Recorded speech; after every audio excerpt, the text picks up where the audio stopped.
Love you to, तो लड़के ने भी बोला आई लव यू, तो लड़की ने बोला आई लव यू टू। अब ये लड़का लड़की ना शब्द के जाल में फंस गए।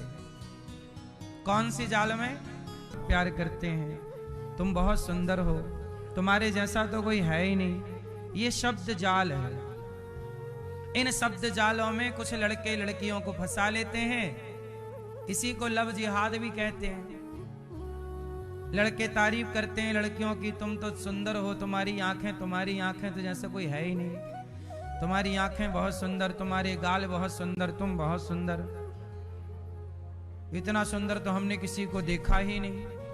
आप उनकी बातों में आ गई और आपको लगा यार ये तो बहुत प्यार कर रहा है वो, और तुम्हें लगता है ये प्यार कर रहा है, और तुम फंस गई। और फंस गई फिर क्या किया? जब फंस गई तो तुम्हें लगा प्यार है, फिर प्यार के नाम पे वो क्या कर रहा है? तुम्हारा शारीरिक शोषण। क्या कर रहा है? शारीरिक शोषण। तुम्हारा शारीरिक शोषण करता है प्यार के नाम पे। हम तुमसे बहुत प्यार करते हैं, अब प्यार के नाम पे वो कहेगा कि प्यार हमेशा स्टेटस से होता है, व्यक्ति से कभी प्यार नहीं होता। यदि व्यक्ति से प्यार होता तो आज भी 25 साल 30 साल 40 साल के लोग कुंवारे बैठे हैं, शादी नहीं हो रही है, उन्हें तो कोई आई लव यू नहीं ऑफर कर रहा है। कई लोग ऐसे हैं जिनकी शादी हो ही नहीं रही है, उन्हें कोई आई लव यू नहीं बोल रहा, क्योंकि उनके पीछे कोई स्टेटस नहीं है। यदि उनके पास पैसा हो, उनके पास गाड़ी बंगला हो, जमीन जायदाद हो, नाम नेम फेम हो, तो आज 1000 आई लव यू आज मिल जाएंगे।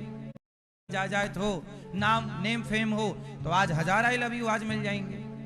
तो आई लव यू आपके लिए नहीं होता, आपके पीछे जो बैकग्राउंड है, जो आपका स्टेटस है, आपकी लोकप्रियता है, आपका जो धन है, अर्थवाद, उससे प्यार है। लड़की, अब कोई लड़की आपसे कहे आई लव यू, आपको लगा मेरे से नहीं, तुमसे नहीं, तुम्हारे पीछे भी एक स्टेट सुख वैभव अयोध्या में था और भरत जी के लिए तैयार था वो, लेकिन भरत जी ने सारी संपदा ठुकराई और भैया राम से मिलने चले। ये क्या था? ये प्रेम था। प्रेम क्या है? वो प्रेम है। और मुझे एक बात बताओ, संसार के रिश्तों में स्वार्थ होता है या नहीं? चलो बताओ, भरत जी के अंदर क्या स्वार्थ था राम के प्रति? जोर से। गोपियों के अंदर कोई स्वार्थ है कृष्ण के प्रति? क्या मीरा का स्वार्थ है कोई कृष्ण के लिए? और आप बताओ, आपके रिश्तों में स्वार्थ होता है कि नहीं? आपके पास कुछ होगा तो राम राम मिलेगा, कोई कुछ नहीं है तो कोई राम राम भी नहीं करता आजकल। यार भरत जी ने राम से प्रेम की, और प्रेम भगवान से। अच्छा, भगवान से ऐसा प्रेम करना कि जहां स्वार्थ का कोई बंधन ना हो। वहां आजकल लोग भगवान से भी स्वार्थ, हे भगवान हमारा काम हो जाएगा तो 1.25 किलो लड्डू चढ़ाएंगे। हर जगह स्वार्थ, हर जगह। हे भगवान ये काम कर दो। क्यों? भगवान तुम्हारे नौकर हैं क्या? भगवान तुम्हें लड्डू चढ़ाएंगे। क्यों? भगवान ने कभी लड्डू खाए ही नहीं। तुम खवाओगी तो खाएंगे, वरना भगवान ने तो कभी लड्डू खाए ही नहीं। हे भगवान हमारा काम कर दो, नारियल फोड़ेंगे। नारियल तुम अपने सिर पे फोड़ लो, नारियल भगवान का खुद का है, नारियल फोड़ेंगे। लो, नारियल तुमने बनाया कि तुम्हारे बाप ने बनाया है?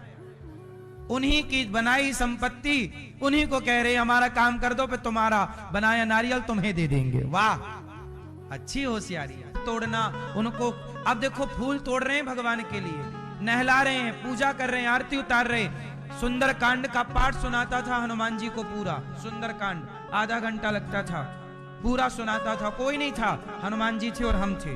सुनो प्रभु, आप सुनो, हम सुनाएंगे। सुनाते थे पूरा। भगवान की सेवा करते थे, पहुंचते थे, उन्हें तेल लगाते थे, भगवान को भोग लगाते थे, बिना खिलाए खाते नहीं थे। उस समय जब 14 साल, वो 14 साल 15 साल के लड़के में क्या कामना होगी? मेरी क्या कामना? तो हमारे संग भी व्यापार करना चाहते हो? यहां प्यार है, ये तो प्रेम की बात है। उद्धव, बंदगी तेरे बस की नहीं है, यहां सर देके होते हैं सौदे, आस की इतनी सस्ती नहीं। ये प्रेम है मेरी मां, इसलिए भगवान से प्रेम कीजिए, कोई कामना ना हो। भगवान की याद में रोइए, तड़पिए। मैं भोग लगा के जो पा लेता, 6:30-7 बजे मैं गैया लेके गैया चराने चला जाता। हमारे यहाँ गैया हुआ करती थी, अब चाहिए मैं उनकी सेवा करता हूं। मैं कभी उनसे भिक्षा मांगा करता था, तो आज भगवान ने देने योग्य बनाया, तो मैंने गांव में बोल दिया कि जब भी आपकी किसी की भी बेटी का विवाह हो बता देना। आज भी हमारे गांव में किसी की भी बेटी का विवाह होता है तो गौरी गोपाल आश्रम की ओर से ये दास अनिरुद्ध उन बारातियों के भोजन की और बेटी को दान दक्षिणा अधिक से अधिक देने का प्रयास करता है, क्योंकि वो मेरे गांव की बेटी है। तो मैं ऋण चुका रहा हूं। जिन जिन गांव के लोगों ने मुझे भिक्षा दी है, मैं सदा उनका ऋणी रहूंगा, और जब तक सांसें रहेंगी उस गांव का ऋण, उस माटी का ऋण चुकाता रहूंगा। कोई भी बेटी का विवाह होता है, मैं उनकी सेवा में जितना बन पड़ता है उनका सहयोग करता हूं, बिना बोले उन लोगों के। गांव के लोगों का भी नियम हो गया है कि किसी की भी बेटी का मिला है भिक्षा, मैं उसके प्रति सदा क्या रहूंगा, ऋणी रहूंगा। मैं ऋणी हूं।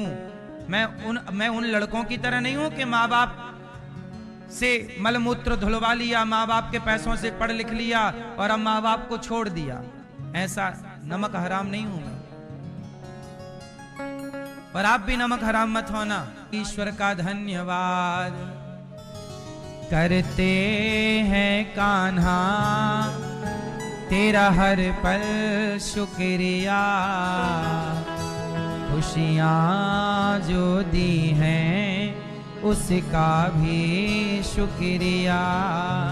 ने दे रखी है, अब मैं अभिमान करूं तो मेरे जैसा मूर्ख कौन होगा।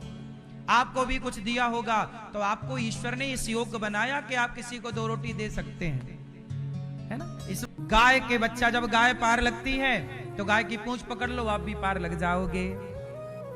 गाय पार हो जाती है तो बैतरणी से, जैसे यहाँ की नदी से गाय पार लगाती है, ऐसे वहां बैतरणी नाम की एक नदी है। उस बैतरणी से पार कौन लगाएगा, जो गौदान करता, गाय की सेवा करता, उसे गौ माता बोलती है कि तूने मेरी सेवा की, अब मैं तुझे पार लगा। और जो नहीं करते वो उस बैतरणी में कह लेने दो, बोल लेने दो। जरूरी नहीं है कि आप उत्तर दें। अभी कल या परसों एक लड़का आया, उसने बोला कि गुरुजी हमने आपके खिलाफ YouTube पे एक वीडियो बना के डाली थी, आपका अपमान किया था, आपको गालियां दी थी, और उस वीडियो को हमने डाला, लेकिन आपने कुछ बोला नहीं हमें। बाद में उस लड़के ने यहाँ आकर गौरी गोपाल की सेवाएं देखी और कहा कि हमने बड़ी गलती की।